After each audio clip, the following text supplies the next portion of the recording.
Los fiscales y agentes del caso Carlos Pollitt en Estados Unidos destacan la decisión del jurado que lo declaró culpable y que sirve, según ellos, para que su país no sea refugio de corruptos. El gobierno calcula que el país pierde por los apagones $12 millones por cada hora sin energía. En un nuevo caso de corrupción, fueron arrestados 3 médicos, un policía y 2 trabajadores de un hospital por haber entregado certificados médicos a agentes que, según la fiscalía, fingían estar enfermos para irse a delinquir. Una granizada cayó en gran parte del norte de Quito y el INAMI pronostica que las lluvias seguirán la próxima semana en la mayoría de provincias.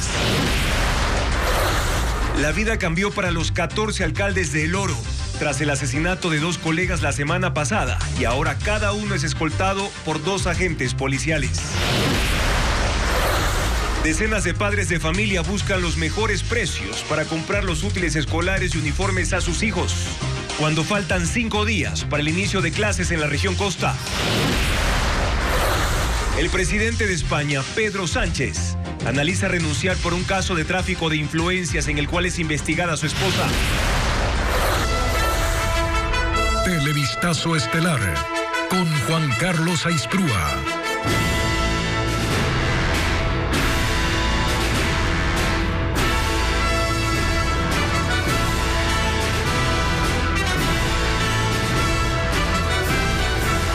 Amigos, bienvenidos a una nueva emisión de Televistazo estelar este miércoles 24 de abril. Seguimos pendientes de las reacciones sobre el juicio del ex contralor Carlos Pollitt.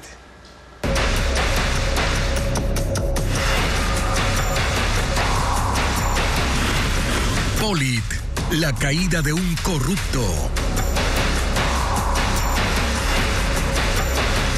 Los fiscales y agentes estadounidenses que procesaron a Carlos Pollitt por lavar dinero de sobornos en Florida reaccionaron luego de la decisión del jurado federal que lo declaró culpable. Recalcan que no permitirán que extranjeros corruptos usen su país para delinquir, informa Jacqueline Rodas.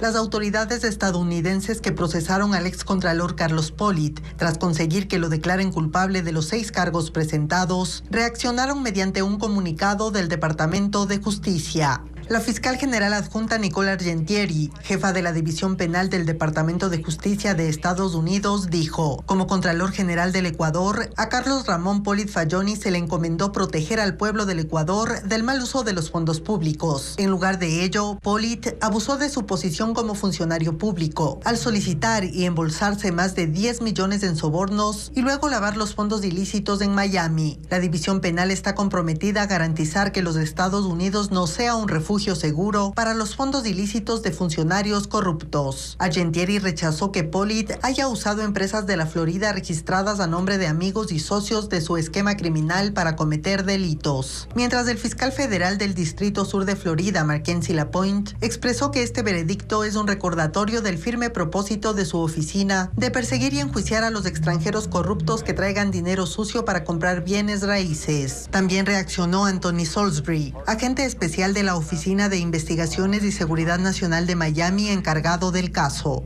Esta condena demuestra que a pesar de su riqueza, título o influencia, nadie está por encima de la ley. El Departamento de Justicia de Estados Unidos informó que lograron ganar el caso y que el jurado declare culpable a Pollitt gracias a la colaboración de las autoridades de Ecuador, Brasil, Panamá y Curazao, del Escuadrón Internacional Anticorrupción del FBI que investigó todo el caso Odebrecht y demás fiscales especializados de la División de Fraudes y Decomiso de Bienes.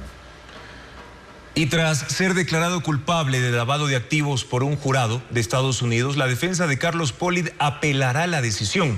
Además, buscará su liberación con una fianza hasta que se formalice la sentencia. Diego Puente con los detalles.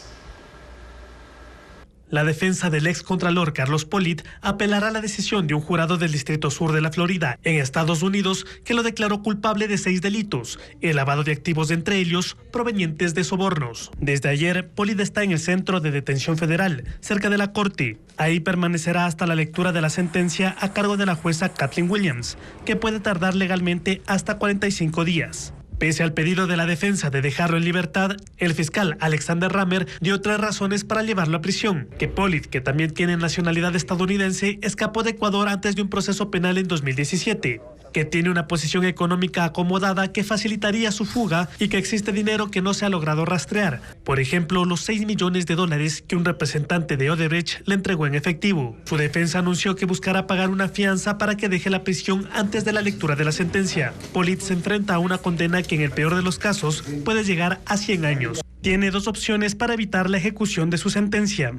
La primera se debe plantear en los próximos 14 días a un juzgado de apelaciones que aglutina a varios estados, entre ellos la Florida, denominado Circuito 11. El segundo paso es pedir a la Corte Suprema de Estados Unidos que le acepte la negación del Circuito 11 para que su caso sea escuchado por la Corte Suprema de los Estados Unidos. Se llama Writ of Certiorari. La Corte Suprema, como ya sabemos, escucha casi ningún caso. Abogados ecuatorianos que han litigado en Estados Unidos se dicen sorprendidos por la forma como se defendió Pollitt.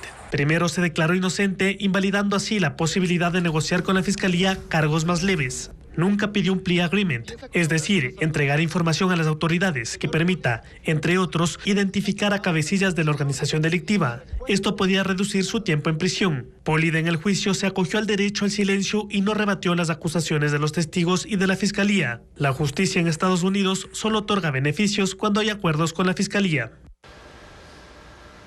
La Fiscalía y la Procuraduría del Ecuador pueden emprender asistencias penales y judiciales recíprocas con Estados Unidos para utilizar la información del juicio contra Carlos Pollitt y así recuperar fondos de la trama de corrupción de Odebrecht.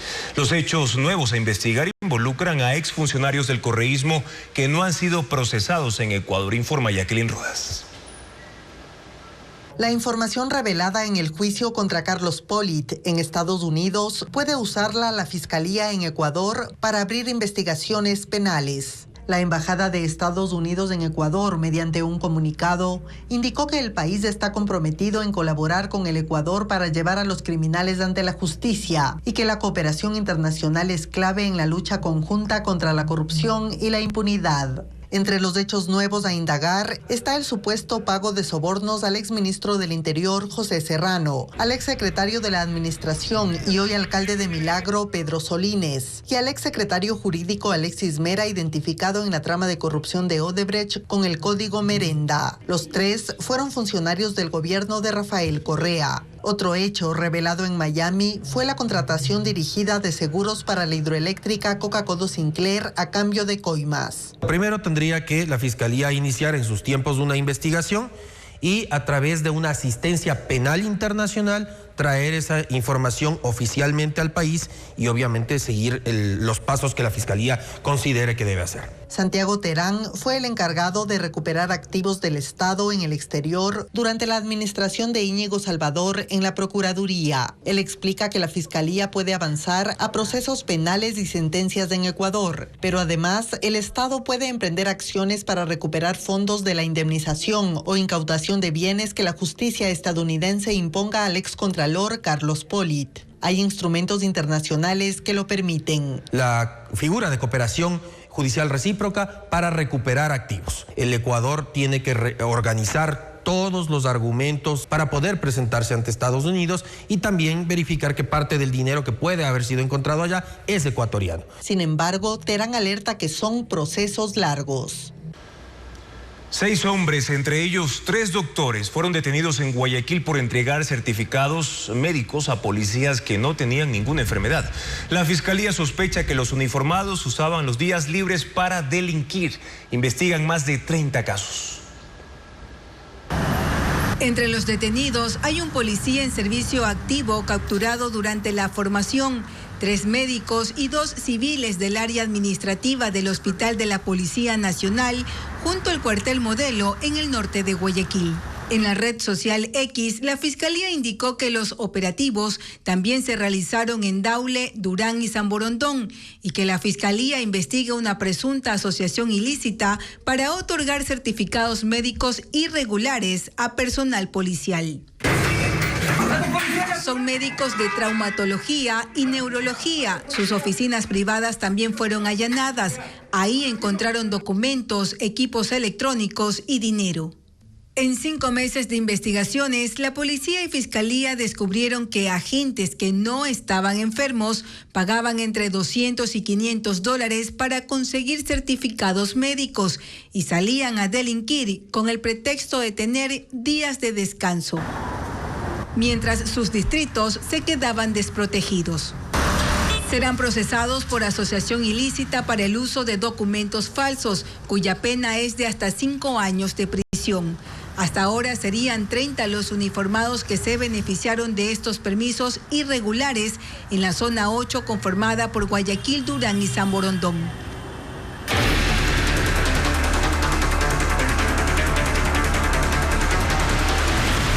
Clima, estragos de las lluvias.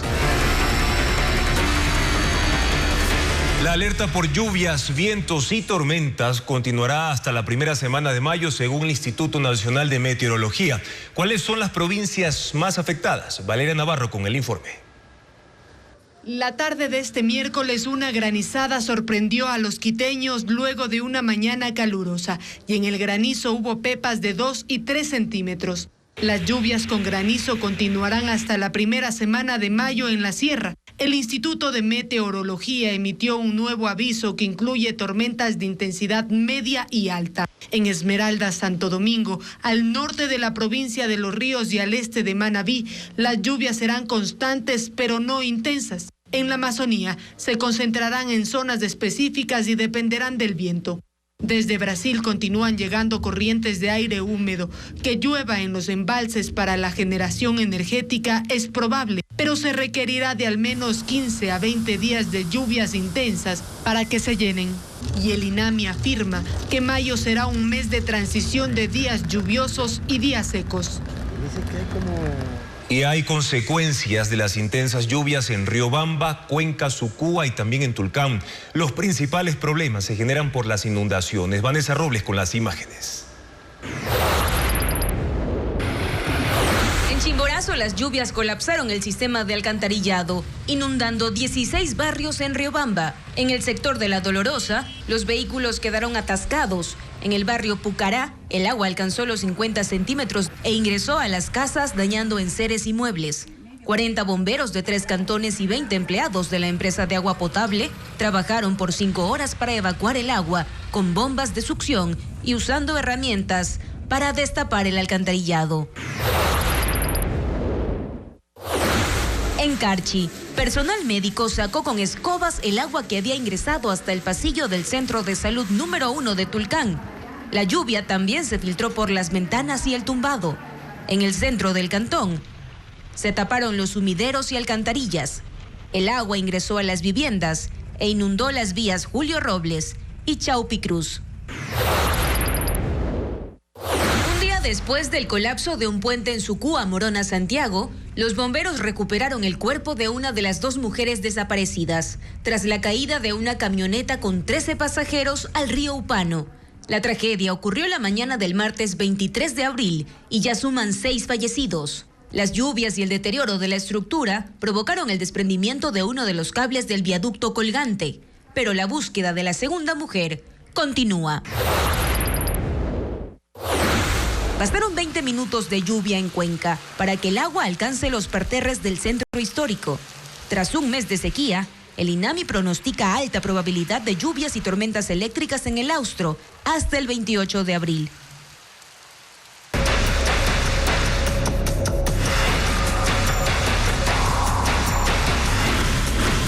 Apagones. ¿Cómo salir del túnel? Las planificaciones de cortes de energía son cuestionadas por los ciudadanos, quienes aseguran que deberían ser mejor distribuidas. Carla Delgado conversó con los propietarios de negocios afectados por los apagones. El país cumple 12 días con problemas de apagones y la crisis energética está lejos de acabar. Aunque desde este lunes se redujeron los recortes entre 2 y 3 horas a escala nacional, las planificaciones de racionamientos del servicio generan cuestionamientos de la ciudadanía porque varían de forma diaria y no les permite planificar. En Quito hasta ayer los cortes se dividieron en 2 tiempos. Uno de ellos ocurrió a la madrugada, dando facilidades a los comercios y oficinas para producir durante la mañana. Este miércoles, en cambio, los racionamientos son continuos de 6 horas. En algunos sectores la luz se fue a las 6 de la mañana y retornó al mediodía. Conocer periódicamente y con tiempo los cortes para poder programar. En nuestro caso, la producción es en el momento. La industria sé que también está en las mismas y no entendemos realmente el sentido del por qué no pueden dar un panorama un poquito más certero en el mediano y corto plazo. En Guayaquil, las suspensiones del servicio se mantuvieron en 2 franjas, según la publicación de la Corporación Nacional de Electricidad. En algunas zonas fue desde las 12 de la noche hasta las 2 de la madrugada y continuó desde las 10 hasta las 12 del mediodía. Siempre cambian los horarios y uno se informa más o menos tipo 9, 10 de la noche lo que sale en CENEL los horarios. En Cuenca, al igual que en Guayas, los cortes de este miércoles son en 2 tiempos y la mayoría ocurrieron durante la madrugada. En el resto del país, la reducción de apagones pasó de 8 a 6 horas. Y el gobierno todavía no encuentra una salida a la crisis energética. Los plazos y costos para contratar generación eléctrica de emergencia son algunos de los obstáculos. Francisco Garcés sigue el tema. Para que no haya apagones se requieren 1000 megavatios de electricidad cada día. Solucionar el problema depende de las opciones disponibles y el presupuesto para adquirirlas. Hasta ahora el gobierno no concreta ninguna. La primera es contratar barcos generadores. Varios proveedores ya han mostrado su interés, pero el régimen solo ha decidido que será una contratación directa para comprar cada kilovatio entre 10 y 12 centavos. A finales del año pasado, esta era la alternativa elegida para producir 465 megavatios. Se planificó un contrato por 6 meses de $163 millones y así se cubría el 70% del déficit. Ahora, si las condiciones se mantienen, con ese contrato ya no se podría cubrir ni el 50%, porque fue calculado para un déficit de 600 megavatios. Si el déficit es de 1000, nosotros tenemos que buscar 1000 megas como sea. Si eso le conviene al Ecuador y nos puede generar 100, 200 megas, estamos cerrando un 20% del déficit con ese método. Pero hay otros métodos, como le digo, que estamos buscando. La decisión complementaria es importar gas para que Termogas Machala pueda aumentar su producción. Actualmente genera 120 megavatios de los 480 que tiene de capacidad. Petroecuador en noviembre pasado estimó que importar el gas necesario para esa planta por 6 meses costará $60 millones. Termogas Machala se alimenta del gas del Campo Amistad, cuya producción está estancada. Por eso el gobierno decidió que concesionará ese campo para aumentar la producción y mientras tanto importará el combustible, aunque eso cueste casi 3 veces más que el gas nacional. El costo de esta operación aún está en estudio e incluye la construcción de un puerto para recibir el gas importado. Y con ese plan se tendrán 300 megavatios, aunque a mediano o largo plazo. ¿Va a estar para mañana? No, pero tenemos que empezar con algo. Y yo creo que, como usted bien dice, hay que trabajar en paralelo. Podemos importar gas natural, pero al mismo tiempo hacer licitación abierta para que el Campo Amistad se potencialice. Mientras tanto, se plantea comprar nuevos equipos de generación en tierra. El gobierno busca opciones, analiza los costos y los tiempos de instalación. La última referencia es la compra de 37 generadores coreanos que hizo Seleg el año pasado. Fue para generar 63 megavatios a un costo de $65 millones. El último cálculo que hizo el gobierno determinó que se necesitan para el alquiler de barcazas 163 millones, para la importación de gas 60 millones y los generadores se compraron por 65 millones. En total, $288 millones. El gobierno analiza estas opciones y mientras tanto espera que llueva en las principales hidroeléctricas del país.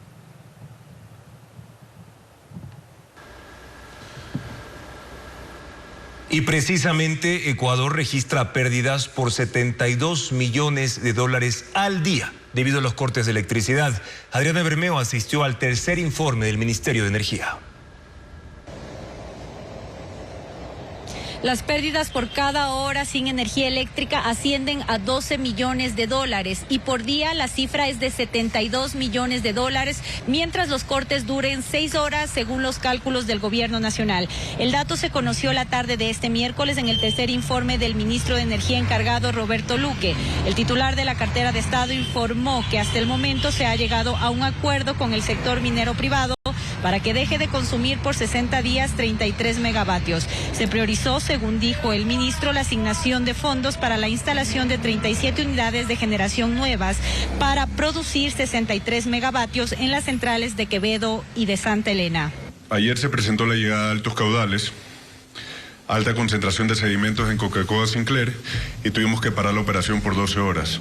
Afortunadamente, como les comenté ayer, el embalse de Mazar y Paute había estado lleno y eso permitió que no tengamos que cortar la energía más de lo que ya lo habíamos previsto, ¿no? Si bien hoy el gobierno ha dado una cifra oficial de 12 millones de dólares de pérdidas por hora cuando no hay electricidad, el comité empresarial dio la semana pasada una cifra de 20 millones de dólares y la Cámara de Comercio de Quito ha estimado que las pérdidas ascienden a 18 millones de dólares.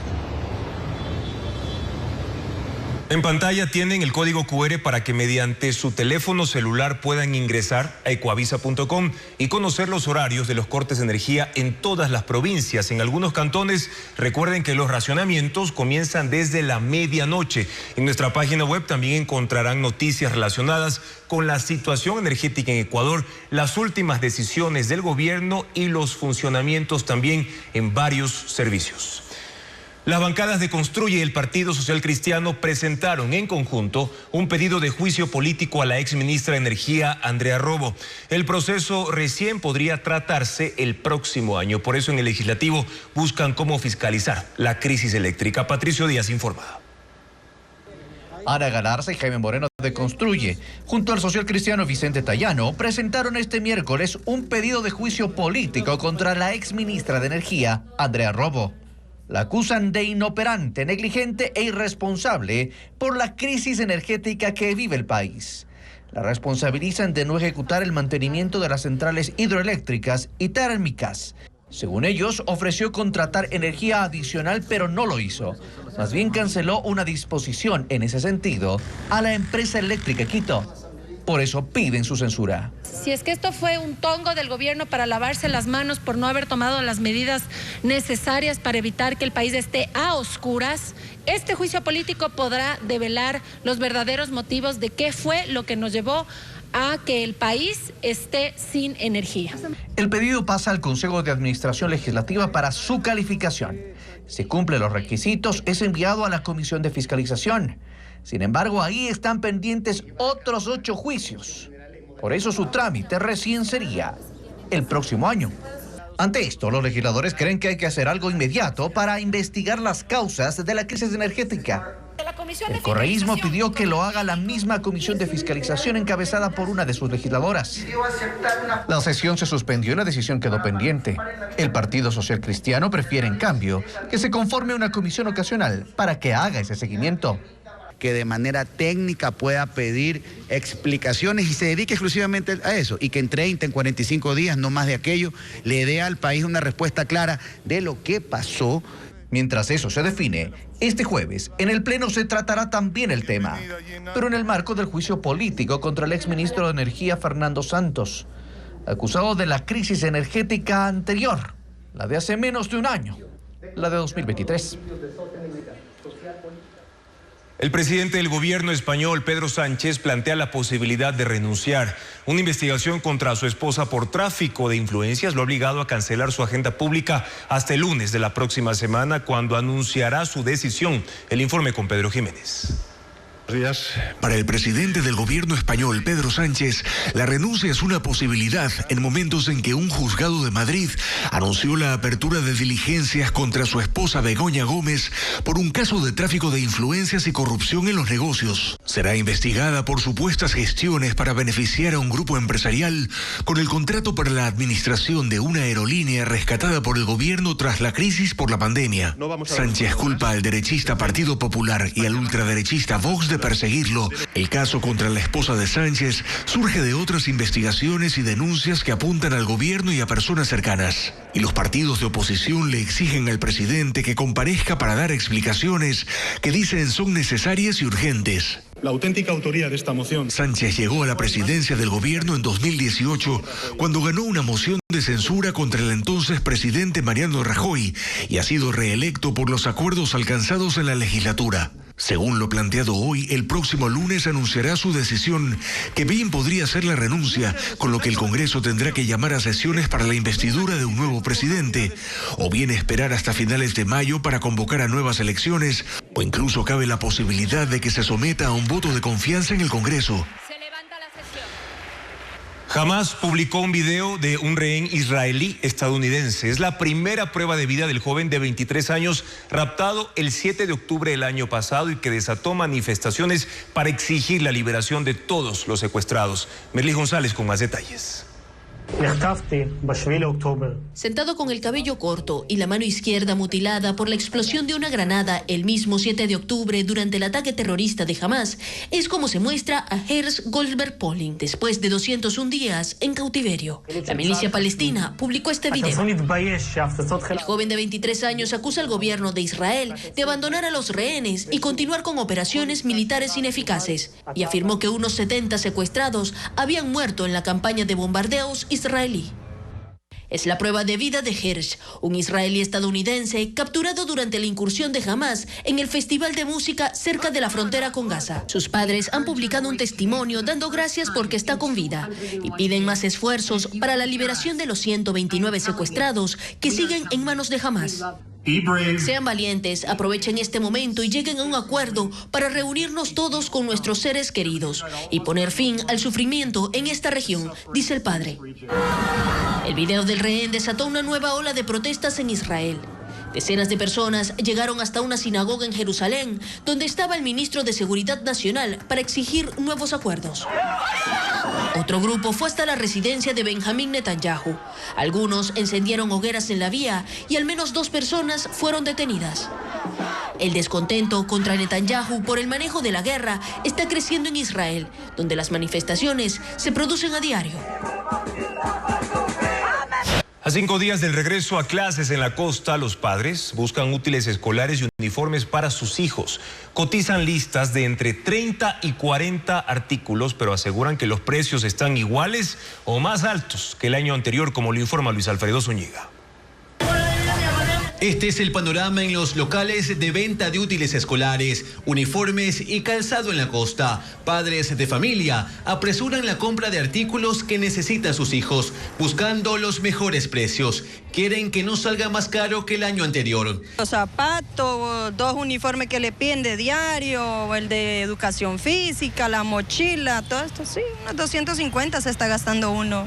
El aumento del IVA al 15% afectó levemente los precios. Sin embargo, hay comerciantes que decidieron no subirlos para atraer compradores. El Ministerio de Educación promueve la misma lista de útiles escolares del periodo anterior. Tiene entre 22 y 28 artículos. Sin embargo, a los locales llegan con hasta 40 productos que les piden en los planteles. Solo en útiles el gasto puede variar de entre 55 y 80 dólares. Me sorprendió, para la niña que está en segundo año le han enviado 7 cuadernos.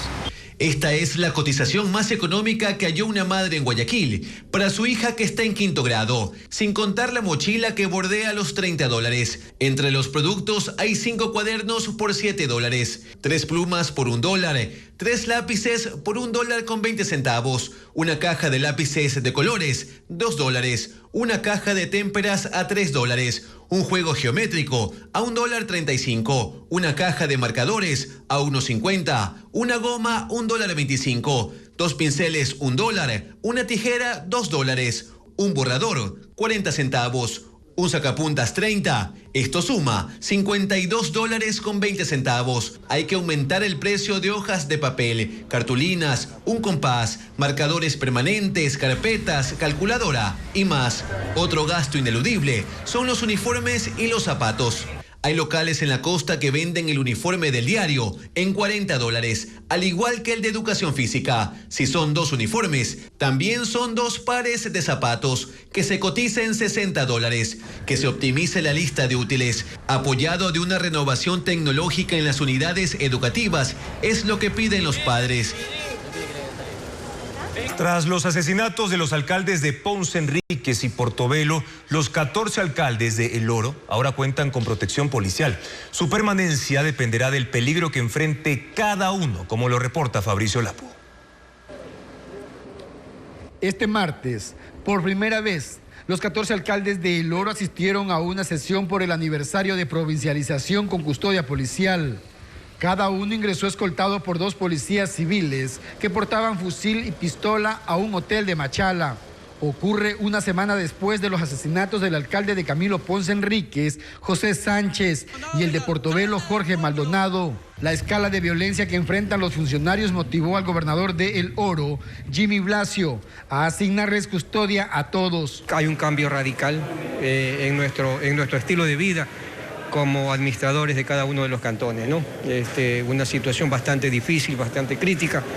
Los alcaldes admiten que tienen miedo. 6 de ellos despachan desde casa. Dentro de las reuniones estratégicas para reforzar la seguridad o hasta saber qué mismo ha pasado con la situación de los alcaldes, pues se nos ha sugerido mantenernos en casa, trabajar desde casa. Según la policía, la custodia se mantendrá hasta que se define el nivel de riesgo de cada uno.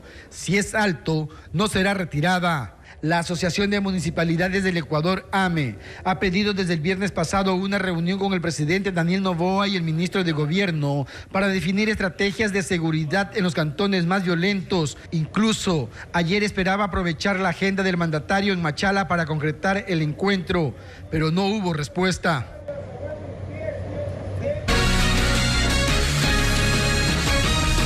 Siete personas vinculadas al cártel de Sinaloa fueron capturadas esta madrugada. Alquilaban casas y carros para almacenar y trasladar cocaína con destino a Europa.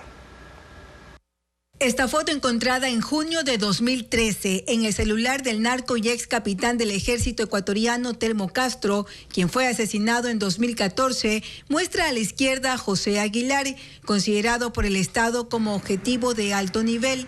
La policía analizó la imagen y esta madrugada lo capturó por delincuencia organizada como cabecilla de una banda de tráfico internacional de drogas. El modo de operar que tenían para sacar la droga era el de gancho ciego. Ingresaban la droga en bultos y posterior contaminaban varios de los contenedores. Aguilar fue uno de los 7 capturados en los 11 allanamientos de este miércoles en Carchi, Pichincha, Guayas y Loja. Uno de los detenidos es extranjero. De origen dominicano, el cual era el encargado de buscar los inmuebles, arrendarlos y era el encargado de vigilar la seguridad de los traslados de la droga. Tenían coordinadores logísticos ecuatorianos que se encargaban de adecuar los vehículos, los doble fondos de los vehículos, de transportar la droga. La investigación duró 2 años. A esta organización se le atribuye el envío de 1,5 toneladas de cocaína desde Guayaquil y Machala. 1 millón de personas salieron a las calles en Argentina en defensa de los presupuestos de las universidades públicas. Es la manifestación más grande que ha enfrentado el presidente Javier Milei, quien con sus políticas económicas de austeridad ha anunciado recortes. Pedro Jiménez informa. La comunidad educativa, junto a los principales sindicatos y decenas de organizaciones sociales, se tomaron las calles de Buenos Aires. Una movilización multitudinaria que colmó el Congreso y la Plaza de Mayo, desbordando las calles con una presencia estimada de 800.000 personas en la capital y un total de 1 millón en todo el país.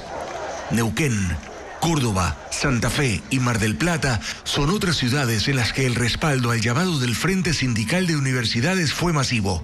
El gremio representa a 2 millones de estudiantes y docentes y congrega a las autoridades de 70 universidades nacionales y provinciales.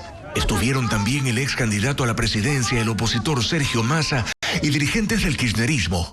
Gritaron contra el gobierno y en defensa del sistema universitario y científico público, pues las transferencias a esos centros cayeron 34% durante el primer trimestre y no habrá más recursos pese a la inflación. Los gremios acusan al presidente Javier Milei de querer cerrar universidades. El gobierno, en cambio, dice que eso no está en su agenda y defiende más bien la necesidad de auditar al sistema universitario en virtud de las políticas de ajuste. Enormes multitudes se congregaron en Tel Aviv al cumplirse 200 días del atentado terrorista de Hamas y el secuestro masivo. Familiares de los cautivos hablaron ante la gente reunida en la Plaza de los Rehenes, donde se han realizado protestas sucesivas luego de los ataques del 7 de octubre. Hoy se conoció además que los milicianos palestinos publicaron el video de un joven rehén israelí estadounidense criticando al gobierno de Netanyahu por no hacer lo suficiente para liberarlos. Unidos. Aún permanecen en cautiverio 129 personas, pero se cree que de ellas alrededor de 30 han muerto. Estados Unidos planea enviar más armas a Ucrania cuanto antes, luego de que el Senado aprobó la ley que facilita un paquete adicional de ayuda por $61.000 millones para la defensa ante la invasión rusa. El presidente de Ucrania, Volodymyr Zelensky, agradeció el apoyo, sin el cual, ha dicho, perderían la guerra. La asistencia económica y militar de Estados Unidos se extiende a Israel y a Taiwán, alcanzando $95.000 millones en total. El presidente de Estados Unidos, Joe Biden, firmó la ley que ordena a la empresa china ByteDance vender la plataforma TikTok o será deshabilitada en ese país. Washington considera que hay un gran riesgo de seguridad por los datos de 170 millones de usuarios norteamericanos. Es un nuevo intento de Estados Unidos por prohibir la famosa red social TikTok, que tiene más de 1.500 millones de usuarios en el mundo. El presidente Joe Biden firmó la ley que le da 9 meses a la empresa ByteDance para venderla, pues el gobierno chino también tiene acciones y aseguran que es un riesgo para la seguridad. Creen que la empresa podría verse obligada a entregar al régimen los datos de 170 millones de estadounidenses que tienen cuenta de TikTok y que China podría usarlos para influir en las elecciones presidenciales. China dice que esas preocupaciones son infundadas, pero firmada la ley, corren los plazos para la venta de TikTok, menos de un año según el documento, o quedará bloqueada en Estados Unidos. ByteDance se ha adelantado interponiendo una demanda para impedir la venta forzosa, pues en 2020 el entonces presidente Donald Trump ya intentó prohibir el funcionamiento de TikTok. La plataforma usada por jóvenes y adultos para la producción de videos se ha convertido en una fuente de entretenimiento, información e incluso un negocio lucrativo y está valorada en $225.000 millones. Cada 23 de abril se conmemora el Día Internacional del Libro, que se celebra en el país con ofertas de intercambios de ejemplares. Estefanía Arias nos cuenta cuáles son las promociones para esta fecha.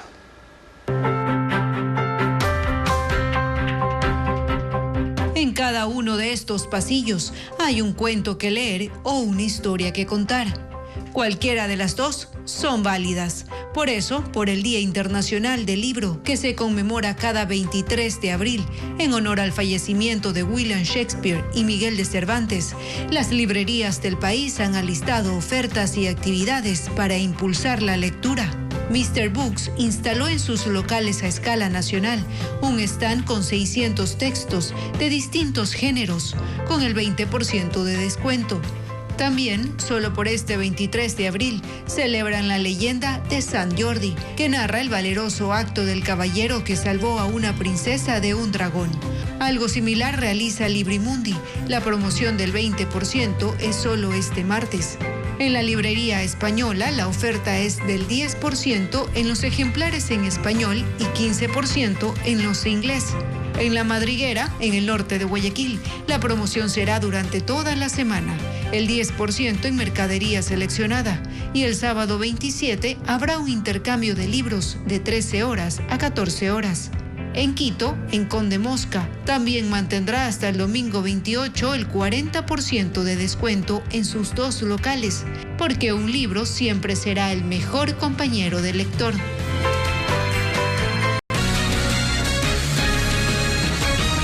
El presidente de la Asamblea Nacional espera que una comisión multipartidista trate las reformas derivadas de la consulta popular. Las otras bancadas no descartan esa posibilidad. Patricio Díaz, con más información. 5 días después de que el Consejo Nacional Electoral proclame los resultados de la consulta popular, la Asamblea recibirá del Ejecutivo los proyectos de ley para cumplir con la decisión ciudadana en 5 preguntas. El presidente del Legislativo, Henry Kronfle, dijo esta mañana que el tratamiento de esas reformas tiene 3 opciones: ir a varias comisiones, ser tratadas en una sola mesa legislativa permanente o crear una comisión ocasional multipartidista que tramite lo que corresponde a la consulta. A mí me gusta la idea de hacer una comisión ocasional para hacer esto de la manera más transparente y más objetiva posible, sin que exista la influencia en mayoría de ningún partido político per se. Las organizaciones políticas analizan esa posibilidad. El correísmo no tiene reparos. Me parece que como responsabilidad institucional no estaría mal, pero tiene que venir de la mano además con madurez política. En Construye son más cautos. Su primera impresión es que las comisiones ya existentes tramiten las reformas. Tenemos 16 comisiones permanentes aquí en la Asamblea Nacional y cada uno tiene una especialidad. El presidente de la Asamblea además no descarta que los legisladores puedan incorporar otros temas en el marco de las leyes que vengan por la consulta. Por ejemplo, las reformas al COIP que quedaron pendientes.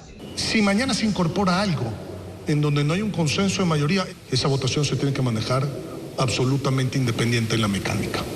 Porque eso podría quedar afuera, lo otro no. Sería incumplimiento de funciones. Kronfler reconoce que si la Asamblea no obtiene los votos para aprobar estas normas, que provienen de la decisión popular, puede caer en un incumplimiento que implique incluso la destitución. Él velará, dice, porque eso no pase.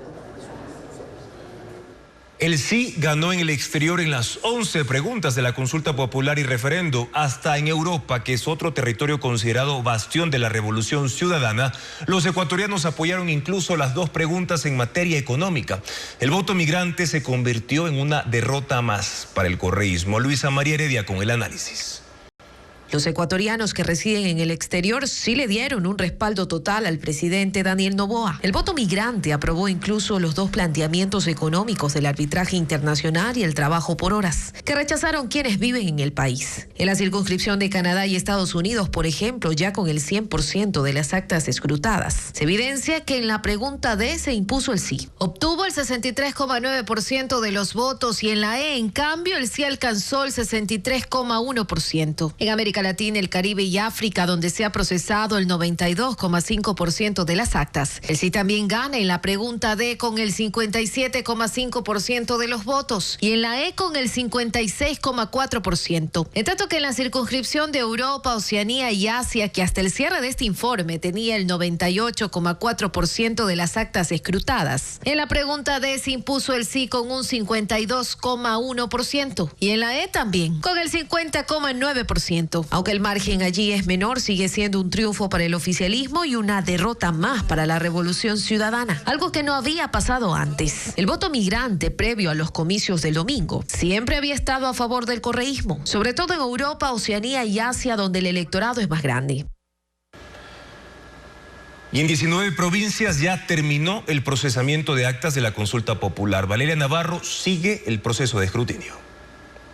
5 provincias aún no finalizan el proceso de escrutinio de las 11 preguntas de referéndum y consulta popular. Esmeraldas tenía hasta mediodía un avance del 99,7%, Manabí 99,6%, Guayas 98%, Pastaza el 88,34% y Morona Santiago el 85%. Guayas es la provincia con mayor número de actas con novedades. Por pregunta, hay entre 180 a 200 actas. En las otras 19 provincias finalizó el 100% del procesamiento de actas. Así, el porcentaje nacional de escrutinio es de 98,8%. En el extranjero, el proceso tampoco termina. En la circunscripción de Europa, Oceanía y Asia hay 405 actas con novedades.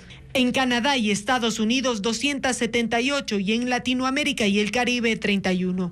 El CNE informó que las actas que tienen novedades en el exterior deberán retornar al país para el recuento. El último paquete debe llegar el 6 de mayo.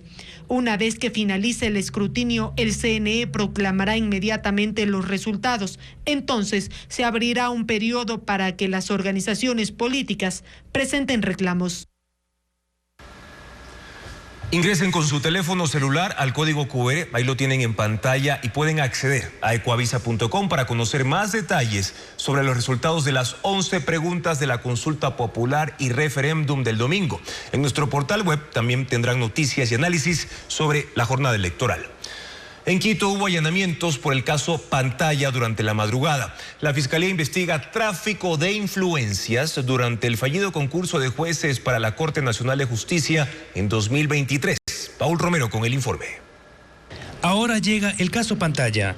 Así lo denomina la Fiscalía y lo abrió como parte de las investigaciones sobre los casos Metástasis y Purga que destaparon la trama de corrupción en el sistema judicial. Esta madrugada la Fiscalía y la Policía realizaron allanamientos en 6 sectores: Tumbaco, Quitumbe, Conocoto, Rumiñahui, Calderón y Ciudadela Ibarra. 2 personas fueron retenidas. Los agentes confiscaron teléfonos, computadoras, dispositivos de almacenamiento y documentos. Esta tercera investigación por tráfico de influencias concierne al fallido concurso para designar a nuevos jueces y conjueces de la Corte Nacional de Justicia en 2023. Este proceso, que fue polémico, fue impulsado por el expresidente de la Judicatura, Wilman Terán, y el ex vocal Javier Muñoz, los 2 procesados y detenidos. En enero pasado, el nuevo Consejo de la Judicatura, presidido por Álvaro Román, declaró nulo el concurso público de oposición y méritos para la selección de los jueces por las denuncias de irregularidades durante el proceso. Según los vocales de la Judicatura, ex colaboradores de Terán desencriptaron la información del banco de preguntas para favorecer a los candidatos afines. Los 2 retenidos durante los allanamientos de este miércoles están vinculados con la administración de Terán en la Judicatura, pero sus identidades no han sido reveladas. Que Carlos Polit fuera declarado culpable en Estados Unidos podría tener repercusiones en Ecuador. En los testimonios hubo nuevos exfuncionarios del correísmo involucrados, como el expresidente Rafael Correa, el exvicepresidente Jorge Glass, los exsecretarios Alexis Mera y Pedro Solines, y también el exministro José Serrano. Luisa María Heredia con el informe. Las declaraciones que rindieron los testigos del Departamento de Justicia estadounidense, como José Concenciao Santos, ex ejecutivo de Odebrecht en Ecuador, en el juicio al ex contralor Carlos Polit, ha relacionado a más funcionarios del correísmo con el cobro de sobornos. Está el ex vicepresidente Jorge Glass, a quien Santos aseguró haberle entregado entre 17 y 18 millones de dólares en coimas, más de lo que le dio al ex contralor. Hoy declarado culpable de los 6 cargos que se le imputaban por lavado de activos, pues Polit recibió solo 12 millones. Glass actualmente está en la cárcel de máxima seguridad La Roca. Allí cumple prisión preventiva por peculado, dentro del caso Reconstrucción de Manabí, y paga una condena acumulada precisamente por los casos Odebrecht y sobornos. Gerardo de Souza, quien estuvo a cargo de la administración financiera de Odebrecht en Ecuador, también dio su versión y mencionó a Pamela Martínez, que fue asistente del expresidente Rafael Correa. Dijo haberle entregado sobres con dinero que sirvieron para financiar ilegalmente las campañas electorales de Alianza País, el primer partido político de Correa. Martínez fue sentenciada por el caso sobornos, acusada de ser quien llevaba la contabilidad de los sobornos. Como cooperó con la Fiscalía, recibió una sentencia reducida y hoy está libre. Correa, que también fue condenado a 8 años de cárcel por cohecho, está asilado en Bélgica. De Sousa también confesó haber hecho transferencias a Alexis Mera, cuyo sobrenombre era Miranda. En el caso del exsecretario jurídico del correísmo, las coimas sumaron 4.8 millones de dólares. Mera también fue sentenciado por el caso sobornos, pero en enero de 2023 salió de la cárcel porque obtuvo la prelibertad. Diego Sánchez, ex ejecutivo de Seguro Sucre, que es otra compañía de la que Polit recibió sobornos, fue otro de los testigos. En su declaración reveló que su primer acercamiento con los agentes del Departamento de Seguridad Nacional fue gracias a José Serrano, exministro del Interior de Correa, a quien también le pagó coimas. No precisó cuánto. Serrano es investigado por difundir información reservada desde inicios de año. Actualmente vive en Miami. Y finalmente Sánchez nombró a Pedro Solines, el exsecretario de la Administración Pública de Correa, a quien le entregó $250,000 para que le ayude a obtener contratos a Seguro Sucre. Juan Rivas Domenech, otro testigo, exdirectivo de la compañía, abonó a esa acusación. Afirmó que cuando presidía la empresa, Solines le ofreció resolver unas auditorías a cambio de contratos. Solines es el actual alcalde de Milagro por la Revolución Ciudadana. Entre los años 2007 y 2017, el correísmo manejó la Contraloría con Carlos Polit. El juez de cuentas del Estado fue artífice de la estructura que armó para el control de todas las instituciones. Paul Romero con un recuento de estas acciones. El excontralor Carlos Polit Fagioni fue uno de los puntales en el andamiaje que armó el correísmo para manejar el Estado y garantizar impunidad. Ese fue el mecanismo de corrupción que se implantó en el país a raíz de la Constitución de 2008, donde las reglas cambiaron y la selección de autoridades de control pasó a manos del Consejo de Participación Ciudadana y Control Social. El correísmo cooptó a la mayoría de sus integrantes y organizaron concursos para favorecer al régimen, según las denuncias que hicieron en ese entonces los consejeros de oposición. Pollitt llegó a la Contraloría escogido por el expresidente Rafael Correa de una terna integrada por el Congreso. En 2008 él solicitó a la Asamblea Constituyente de Montecristi que se le ratifique en el cargo. En 2012 ganó el concurso organizado por el Consejo de Participación con el máximo puntaje 100 sobre 100. El presidente del organismo era Fernando Cedeño, militante de la Revolución Ciudadana, actual asambleísta y presidente de la Comisión de Justicia.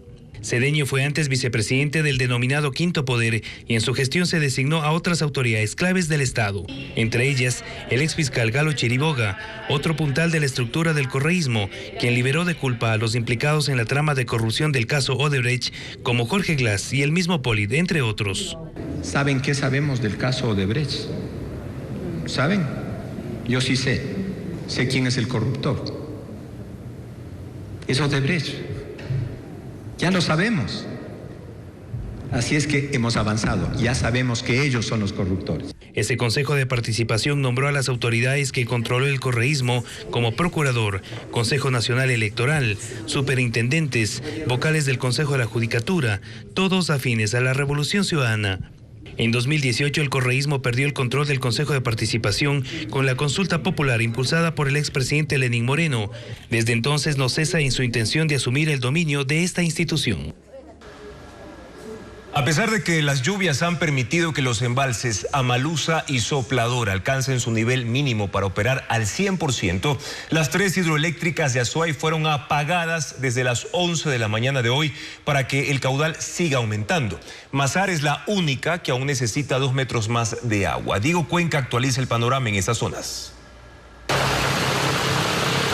En Azuay hay lluvias dispersas desde el fin de semana, pero no ha sido suficiente para que aumente el nivel óptimo de los embalses de las 3 hidroeléctricas. Ese miércoles, el caudal de Mazar, que es la más importante, está en 2.113 metros sobre el nivel del mar.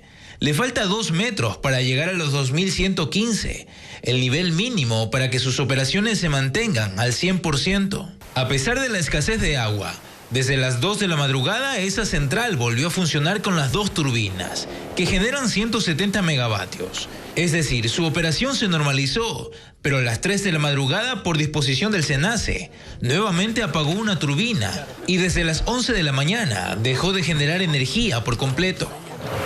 En el caso del embalse Amalusa, que alimenta a la hidroeléctrica Paute Molino, su cota está en 1980. Ya superó el nivel mínimo de 1975 metros sobre el nivel del mar. A pesar de esto, desde las 11 de la mañana, esa central también dejó de operar.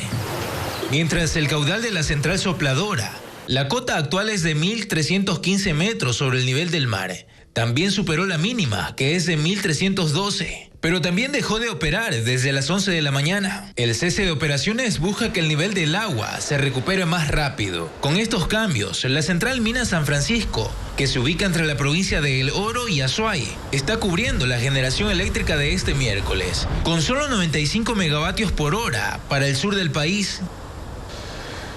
Y los apagones ponen en riesgo a 16.000 personas que deben recibir hemodiálisis por enfermedades renales.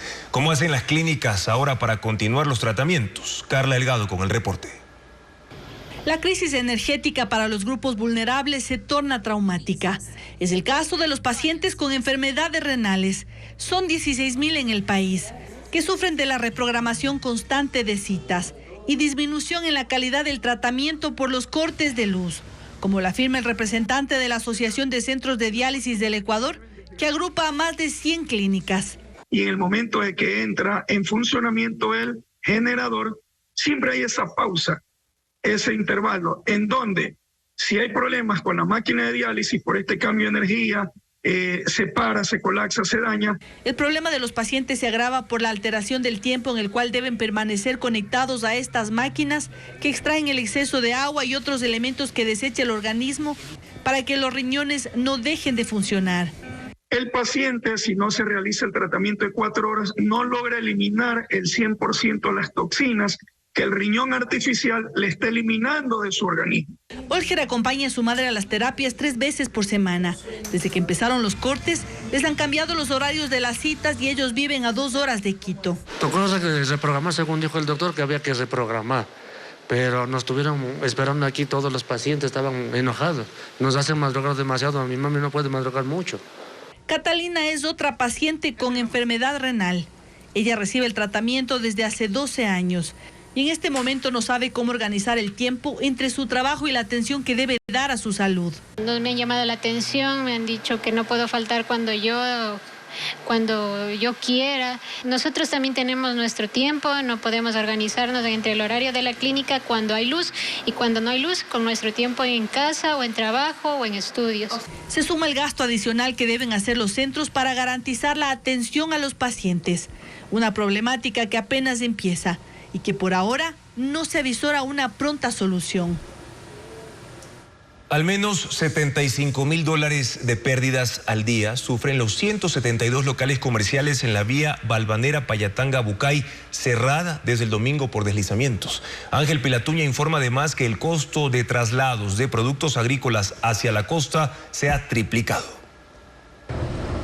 Los bloqueos en la vía Balvanera-Payatanga-Bucay pasan factura a la economía de Payatanga, cantón de Chimborazo de 15.000 habitantes y donde sus principales actividades financieras son la agricultura y el comercio de carretera. En el kilómetro 89 son 172 negocios, entre restaurantes y tiendas que se ubican a un lado de la vía que conecta la Sierra Centro con la costa y que desde el domingo no pueden funcionar. Suman pérdidas de al menos $75.000 a diario. Luis Tacuri cuenta que su restaurante atendía a las 24 horas con 25 empleados, de los cuales ha tenido que enviar a casa 20 porque no hay clientes. La mitad de los locales del área están cerrados. En Payatanga hay 8.000 agricultores dedicados a cultivar maíz, tomate, frijol y pimiento, quienes también sienten el impacto económico. Antes del cierre de la vía, el traslado de un quintal de sus productos hasta Guayas les costaba $1, pero ahora se ha triplicado. Los pocos transportistas que pueden contratar aseguran que tomar la ruta alterna, la vía Riobamba-Guaranda-Babahoyo, duplica el tiempo de viaje. Si usted deja 3 semanas, un mes, digamos que no coseche, ya sale rojo. Y el rojo ya toca coger y amontonarle que ahí se pudra, porque eso poco compran. Según el COE de Chimborazo, habilitar la carretera Balvanera-Payatanga-Bucay tomará 3 meses. En lo que va del año, 19 víctimas de trata de personas han sido rescatadas en Ecuador. Perú es el principal destino para quienes son captadas con fines de explotación sexual. Hay adolescentes entre las perjudicadas. Bessie Granja con el informe.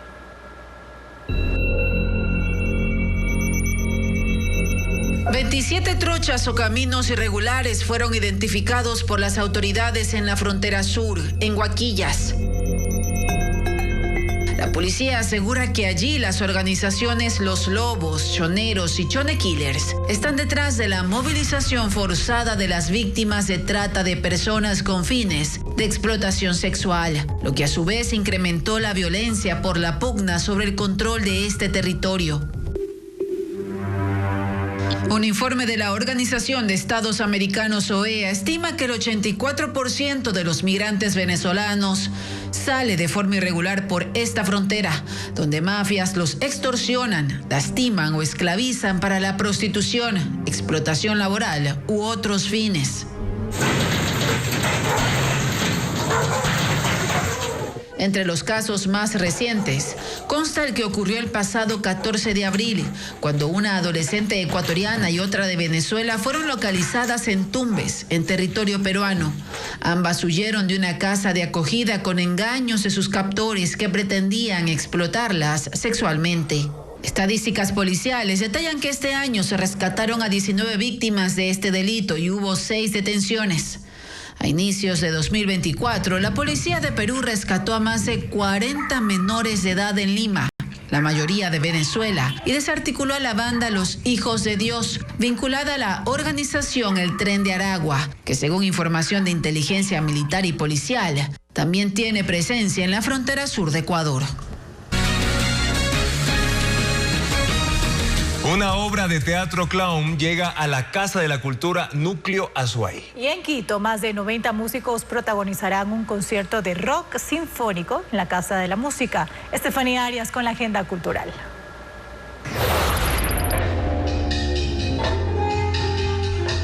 El bailarín Juan Sebastián Muñoz llega con una propuesta teatral clown, Punto Cuadrado, una obra que se presentará en la Casa de la Cultura Núcleo Azuay en Cuenca. Las funciones serán este jueves 25 y viernes 26 a las 20 horas. An extraordinary story about a young man. La película One Life o Lazos de Vida será proyectada de forma simultánea en los cines de 10 ciudades del país. En Ambato, Babahoyo, Bahía de Caracas, Guayaquil, Machala, Manta, Portoviejo, Quito, Riobamba y Santo Domingo. Esto es parte del Movie Theater Day, que celebra el Centro Ecuatoriano Norteamericano para rendir homenaje al séptimo arte. La función será el sábado 27 a las 16 horas. La entrada es libre.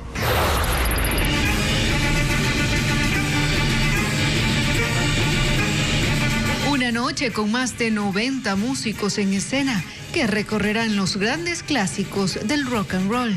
We Will Rock You es el concierto que ofrecerá la Casa de la Música en Quito, con la participación de la Banda Sinfónica Metropolitana de Quito, el Coro Mixto Ciudad de Quito y el Coro Juvenil, bajo la dirección musical del maestro Edison Gualotuña.